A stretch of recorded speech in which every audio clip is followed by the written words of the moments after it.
Hello, how are we doing? This is my voice.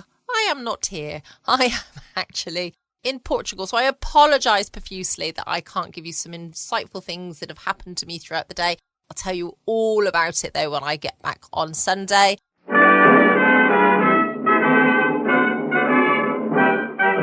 Standard of California, on behalf of independent Chevron gas stations and standard stations throughout the West, invites you to Let George Do It. Another adventure of George Valentine. Personal notice. Danger is my stock and trade. If you need confidential help with anything you can't tackle alone, you've got a job for me, George Valentine. Write full details.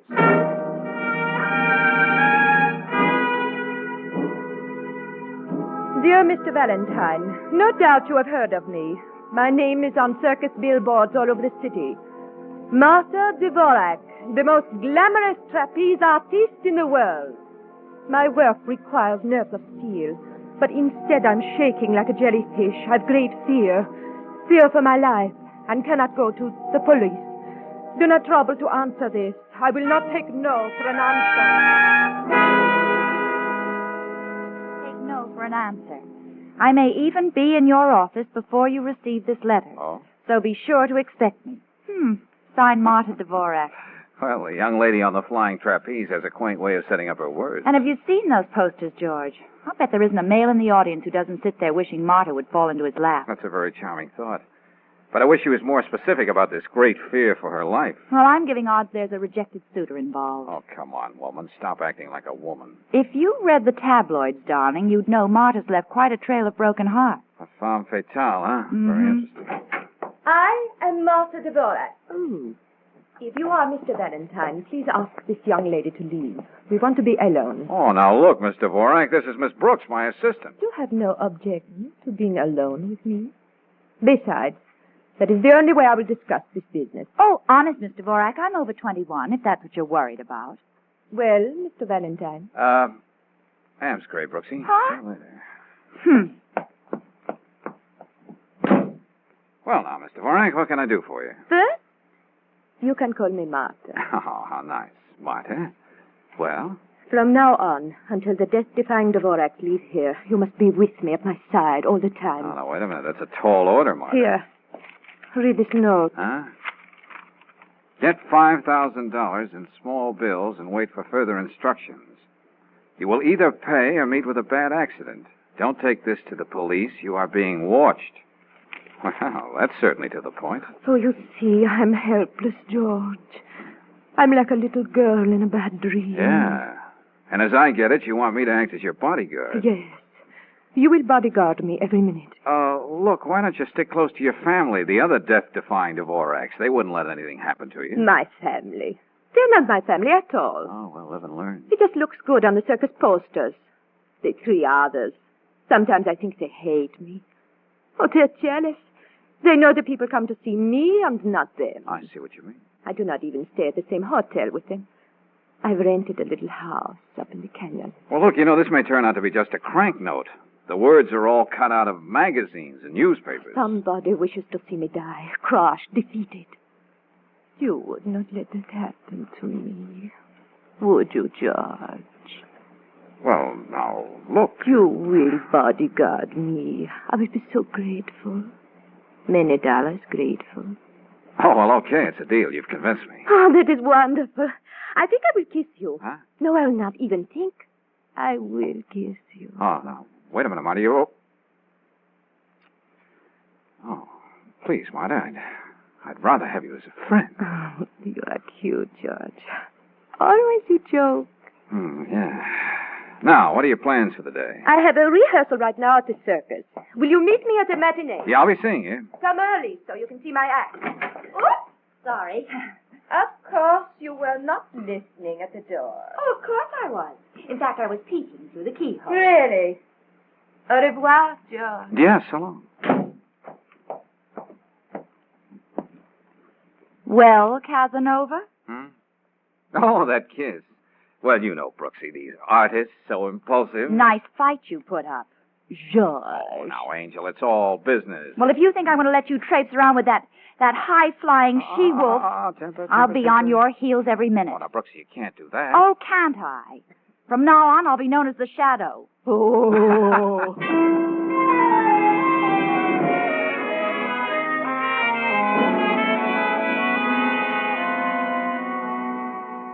Well, Miss Brooks, after you phoned, I made a full check on the Dvorak dame. And what'd you find out, Lieutenant Riley? Your little hunch was right. She's playing your boyfriend for a patsy in a little game known as space grabbing. Publicity. I see.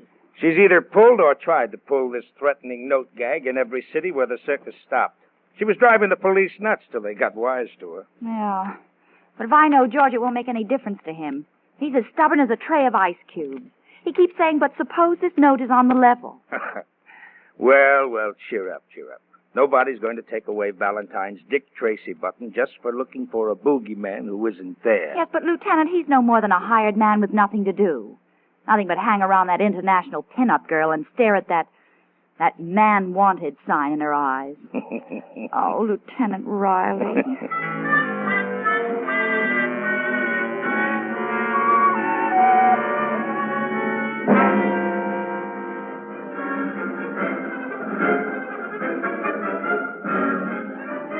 I know it's almost time for your act to go on, Mr. Dvorak. Whatever you want to know about little Martha, I can tell you, Mr. Valentine. People think I'm her father. Well, I am her father confessor, her teacher, the great Leo Dvorak, who taught her everything she knows today. Yes, but about that note... I'm heartsick about Martha. After everything I've done for her, she's thinking of leaving the act and going to Hollywood. The thought is not easy to bear. But, of course, I wish her all good luck. Of course I do.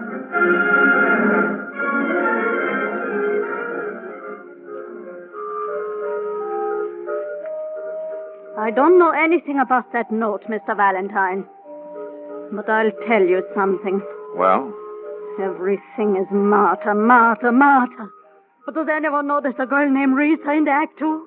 Yet I go up there every performance. Yes, I'm sure you have a very important place in the act, Risa, Oh, but... yes. I help the others build suspense for her big moment. So people will think of nothing else but what would happen to that beautiful body if she fell. Oh, don't talk to me about Martha. Risa, you were going to tell me something. Yes, Mr. Valentine. I hate her.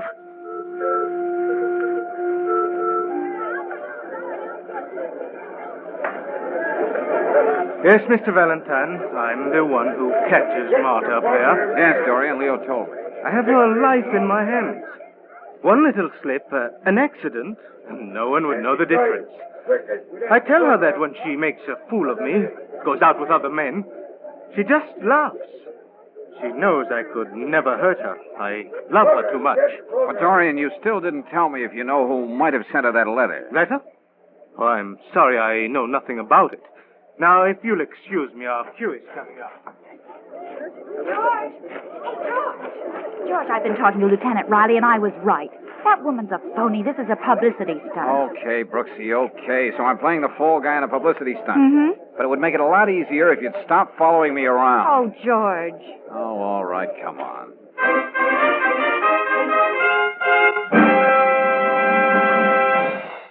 Ladies and gentlemen, your attention, please, for the thrilling highlight of the afternoon. That sensational European act, a breathless duel with the law of gravity. And there they are, ladies and gentlemen, 200 feet above your very head. The one and only death-defying Dvorak.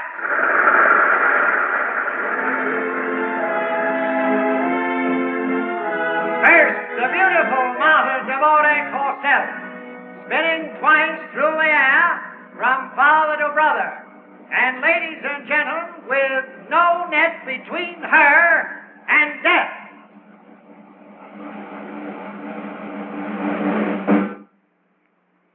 George.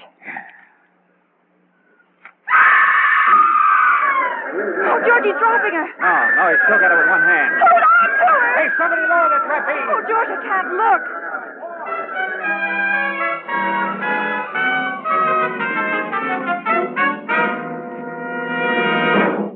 I was on the trapeze above her. I saw when Dorian reached out to catch her, she deliberately slipped one hand out of his. You don't know what you're saying. Crazy. Teresa is right, of course. Martha. That is what I did exactly. Just one hand, Martha. I might have dropped you. No, darling.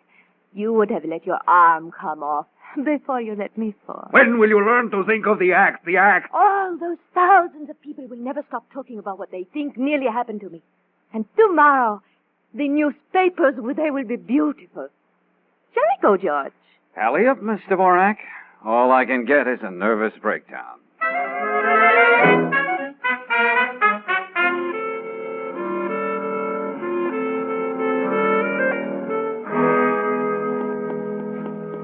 I just love camping out in the lobby of your apartment house, darling. I suppose you think you're cute giving me the slip tonight. George, why have you got your hand over your eye? Oh, it's nothing. Well, let me see. Okay, nosy, look. Uh-oh. Uh-huh. A black eye, an overgrown mouth. Oh, I can see that, but where did you get it? Well, it seems someone else besides you decided to follow me. Oh? And after I dropped Marta off at the canyon, he caught up with me. Who's he? Oh, I don't know, Angel. I was tripping gaily past a dark alley, and I encountered a king-size fist. Well, I wouldn't put it past Marta to have someone pop you like that, just to keep you interested till the circus leaves town. Well, Brooksy, you'll be happy to know I told Marta I was off the merry-go-round. Well, it took you a week to say uncle, but congratulations. George. Uh-oh, the call of the wild. Oh, now, don't tell me. Is it fire, flood, or pestilence this Another time? note, George. Oh, no. I found it in my mailbox. Look, Marta, dear, won't your bodyguard's black eye get you enough space in the papers tomorrow? What? Oh, George, I was so upset. I did not know. Yeah. Thanks. Got a spare filet mignon in your pocketbook? Okay, what about the note? Here. Oh, what do you know? So far, you have obeyed instructions.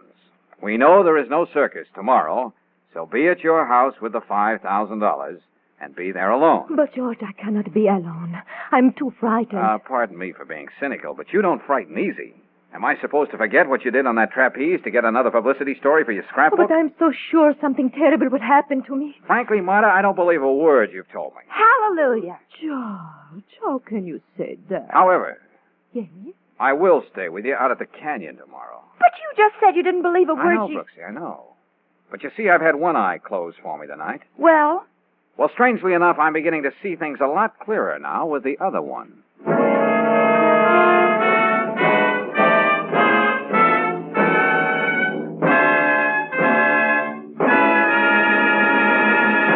We'll return to tonight's adventure of George Valentine in just a moment. Meanwhile, a word about summer car care.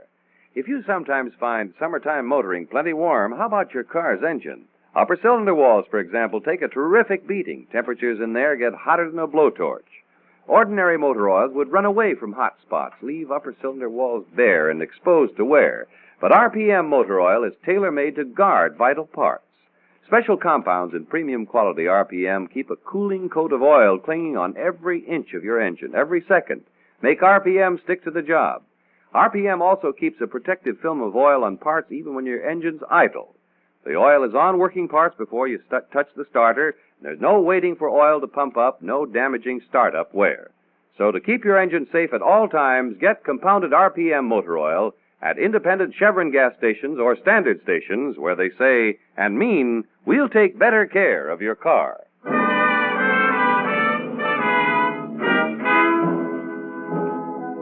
And now back to tonight's adventure of George Valentine.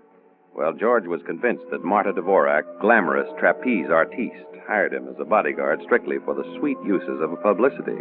Then a black eye administered in the darkness by a person or persons unknown, strangely enough, opened his eyes to something that still remains to be seen. At any rate, George is back on the job, and he and Marta are alone now in her house on Canyon Road, just outside of town.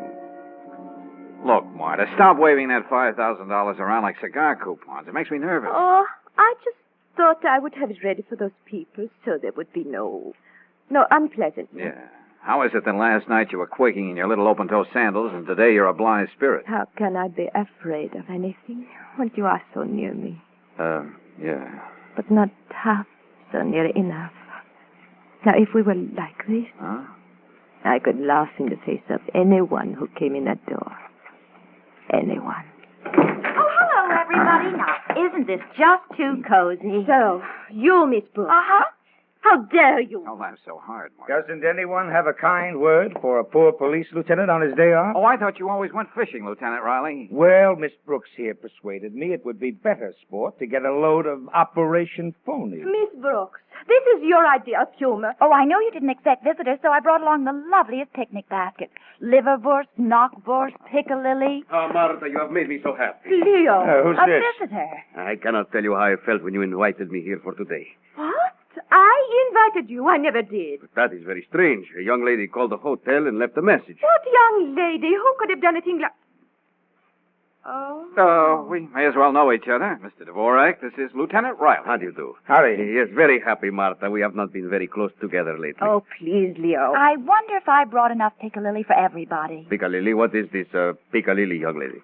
Why don't you come out and let me show you, Leo? I have to put these things in the refrigerator anyway. Now, this is wonderful. Oh, I'm always crazy for a quiet day in the car. Oh, I could kill somebody. And I think I know who. Me too. Well, Martha, here I am. Dorian, not you too?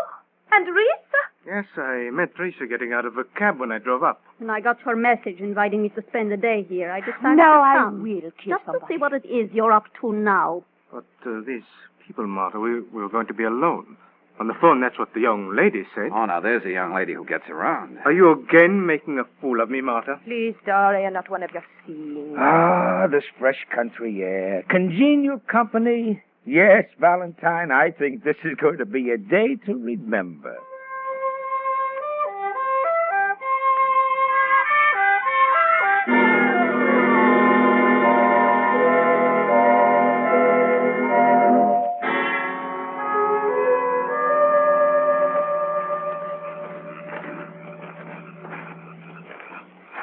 George, I will not go back into that house. Oh, now, Marta, that's not being a charming hostess. It is already evening and they just sit there. Well, that should be all right with you. Have you forgotten that note? There's safety in numbers, you know. Now, come on, let's get inside. All right. Hey, hold it. Didn't you take in your mail today? Of course. Why? Here's a letter in the mailbox. I'm in no mood for letters. Huh? Yes? Another one of those little love notes. It's silly. Impossible. Yeah, but here it is. But I told you, it is impossible. It cannot be. I did not... You didn't what? Never mind. Let me have it. Well, what does it say? It says you did not live up to the bargain. You invited a house full of people.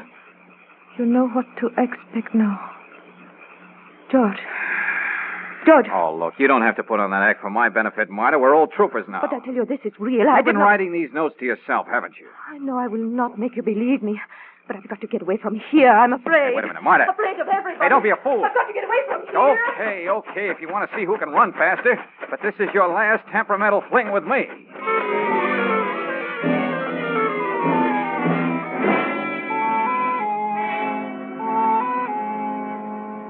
Oh, look, Miss Brooks, look, I pounded the beat for 15 years before I became a lieutenant. My feet hurt. They're killing me. Come on, let's get back to the house. But Lieutenant George and Maud have been away so long, I'm really worried. Yeah, worried they're smooching somewhere. Oh, maybe George was right, and those notes weren't phony. Anything connected with that dame has to be phony. Now, come on, let's get back to the house. Oh, okay. Well, let's take one look up here in the lemon grove. All right, but take it easy. Wait till I put the flashlight on. Lieutenant! What? Look, over there. Valentine. George! Oh, wait till I have a look at him. Hello, everybody. Oh, George. I was just thinking of getting up anyway. What happened? I was with Marta, trying to talk some sense into her. Yeah? Suddenly, somebody staged an atomic test right in back of me. That's all I know. Hey, where is Marta, anyway? Here's your answer. She's right here. How is she? I'll tell you in a minute. George. Look, that money scattered all over. Well, Lieutenant? She's dead. Strangled to death.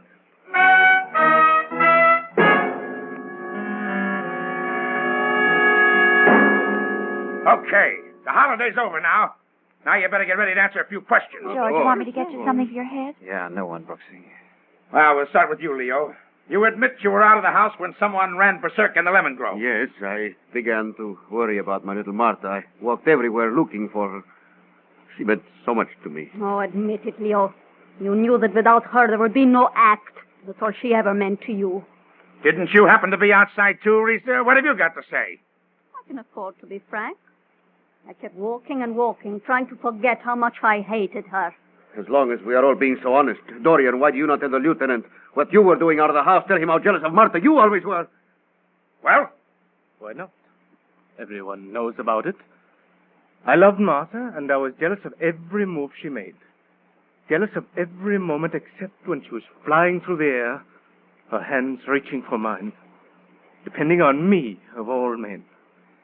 I would never see her hurt. You remember when she said that, Valentine? Yeah, I remember. What about the question, Dorian? Why did you leave the house? Where did you go? Looking for Martha. We didn't have a minute together all day. She was always with Valentine. Oh, fine. Everybody's out for a walk when mayhem breaks out. You aren't even listening, George. Doesn't any of this interest you? Brooksy? What are you doing with your nose in that magazine? Oh, it's the show world. Huh? I've learned some fascinating things from it. Oh, meaning what? Well, for instance, Brooksy and you were right, Lieutenant. Martha did send herself those 2 notes. You mean 3 notes, don't you? The 3rd note was the real McCoy, Lieutenant. Eh? The business. What? And you found that out just looking at Martha's legs in that magazine? Well, in a way, Brooksy. Now, here. Just take a look at these 3 notes. I'm all eyes. What about them? All addressed to Martha Dvorak. Yeah, Canyon Road 58. Canyon Road 58 and 58 Canyon Road. Now, so what? Now, take a close gander at this 3rd note. The words for it were cut out of this page of the Show World magazine. Well, so what? That's right. I turn over said page, and presto, we have a full-page photograph of Martha herself. Yes, one of the most beautiful she ever took. But what are you trying to say, Mr. Valentine? This magazine was sent to Martha. Knowing her as well as we all do, I doubt that we can imagine her cutting up a picture of herself. Not in a million years. That is right. She kept scrapbooks of the smallest items about herself. She lived on publicity. All right, So you so see, what? that's why she was so terrified when she received that 3rd note. It was one she didn't send to herself. Any ideas who did? Ideas? The way I feel? No, Lieutenant. It's all yours from here on in. Stepping aside, George? That roughing up you got must be more serious than I thought. You sure you're all right? Oh, well, gosh, I don't know, Brooksy. I'd better find out.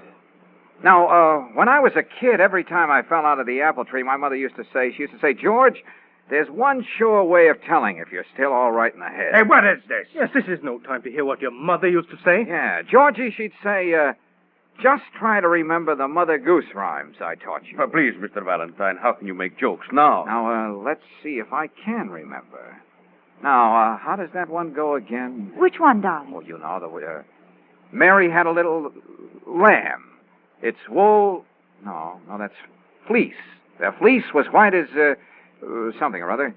And wherever the little lamb would go, Mary'd be sure to follow. Oh, that's very cute, George, but not quite the original. Oh. Say, if I can't remember a simple nursery rhyme, I must be pretty bad. Hey, wait a minute. I'll try another. Why must we stand here and listen to this man talk and say nothing? That is right. Take it easy, friends. Take it easy. We'll have to wait till the coroner's through anyway. Go on, Valentine. Go on. I'm willing to wait for you to make sense. Yeah, well, I'll try. Little Miss Muffet sat on a puppet? No. A Ruffet? No, that's not it. Hey, Tuffet. That's it. Tuffet. Munching? No. Chewing? No, that's not it either. Eating her... Her curds and whey. Curds and whey. Any school child knows that, you fool. Now, let's stop this farce. You seem to forget Martha has been killed tonight. No, Dorian, no one's forgetting. You staged it too well. You know better than to say that. All right, Valentine. I've been patient up till now. Come on, give. Tell me, Dorian, do you come from Wisconsin, Brooklyn, or Georgia? Not that concerns you, but I was born in Switzerland. I've never been in America before this tour. Did all the school kiddies in Switzerland learn about Little Miss Muffet and her curds and whey? Well, I don't know. I suppose so. No European kid would know about curds and whey. And I think it'll be a pretty simple matter to prove you were born right here in America. No, All right. What of it? I went to school in Switzerland. I pretended to be a foreigner for professional reasons. There's nothing wrong about that. When you were a kid here in America, you learned more than nursery rhymes. When you addressed an envelope, you were taught to put the number of the house before the name of the street. That's something you never forgot. It stuck with you. And that's just what's going to hang you. Let's have that in nice, simple language, Valentine, huh? The kind a jury will understand. Okay, Lieutenant. The first two notes, the ones Marta wrote to herself, read Canyon Road, 58. The third one she found tonight was written by Dorian, the only one in the troop not European. It read 58 Canyon Road. The number before the name of the street, Lieutenant. American style.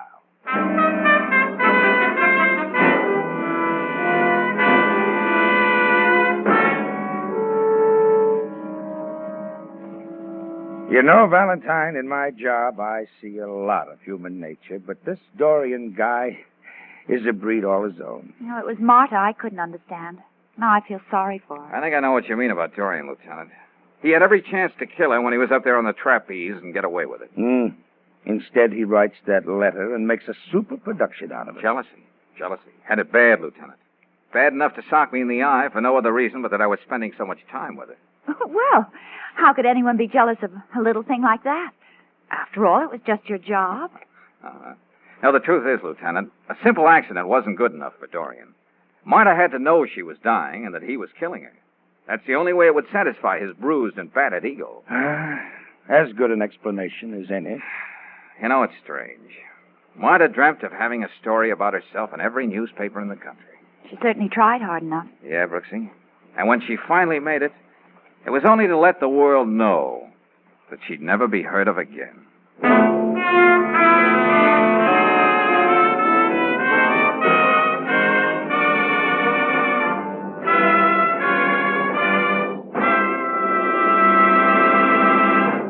If your car's battery has been acting like a mule, temperamental and balky, here's an easy way to cure it. Have your battery serviced at a standard station or independent Chevron gas station. They'll inspect the water level, cables, terminal clamps, and test the battery's condition. And they'll be frank. If it just needs a charge, they'll tell you. If your battery's really on its last legs, they'll explain how a new Atlas battery can save you money. Every Atlas battery has its certified power capacity stamped on the case where you can read it. And you'll find these capacities meet or exceed standards set by the Society of Automotive Engineers. The longer-lasting starting power of Atlas batteries, by the way, is backed by a written warranty honored everywhere by 40,000 Atlas dealers. Independent Chevron gas stations and standard stations are glad to service your battery, proud to offer you an Atlas battery when you need one. That's why they say, and mean, we'll take better care of your car.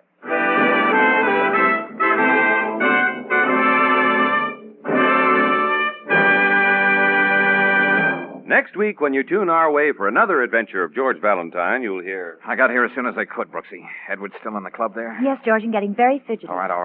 Are you sure about that check he's carrying? Of course. I saw the signature, Agnes Ebersole. Good. Now go back inside and stick right with friend Daniel. But what are you going to do, George? Oh, that's the surprise, Angel. But hold your hat. Because in just about 5 minutes, I'm going to start the biggest commotion that nightclub has seen in years.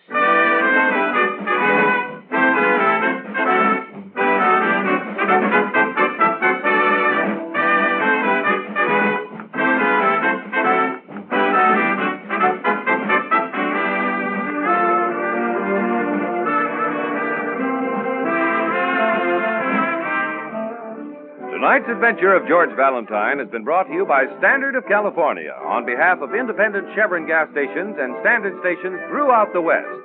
Let George Do It stars Robert Bailey as George with Frances Robinson as Claire. Wally Mayer appears as Lieutenant Riley. Tonight's story was written by David Victor and Herbert Little Jr. and directed by Don Clark. Also heard in the cast were Gene Bates as Marta, Louis Van Ruten as Leo, Don Diamond as Dorian, Peggy Weber as Rita, and Dick Ryan as the ringmaster. The music is composed and conducted by Eddie Dunstetter.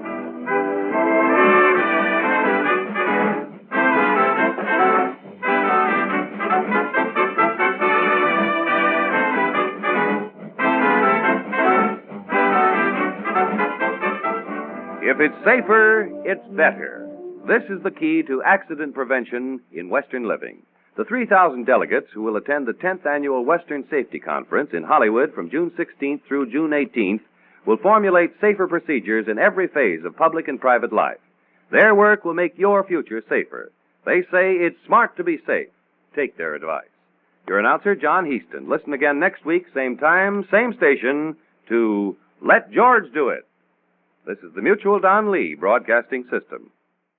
Welcome back. I hope you enjoyed the latest episode. I will not be here tomorrow night, but an episode will be. I'm in Portugal, as I keep reminding everybody, because I'm going to love the fact that I'm there, enjoying some sunshine and some drinks with friends, etc. So I hope you're having a good time, whatever you are doing. But there will be another episode of one of your favourite podcast old time radio shows tomorrow night. Don't forget, you can check out my podcast page at patreon.com/Foxy Geek Girl. I'll be back on Sunday, but I will leave you with some episodes to enjoy over the next couple of nights anyway. So don't forget to tune in at 6 p.m. GMT. Anyway, stay safe, always be kind. Love you all.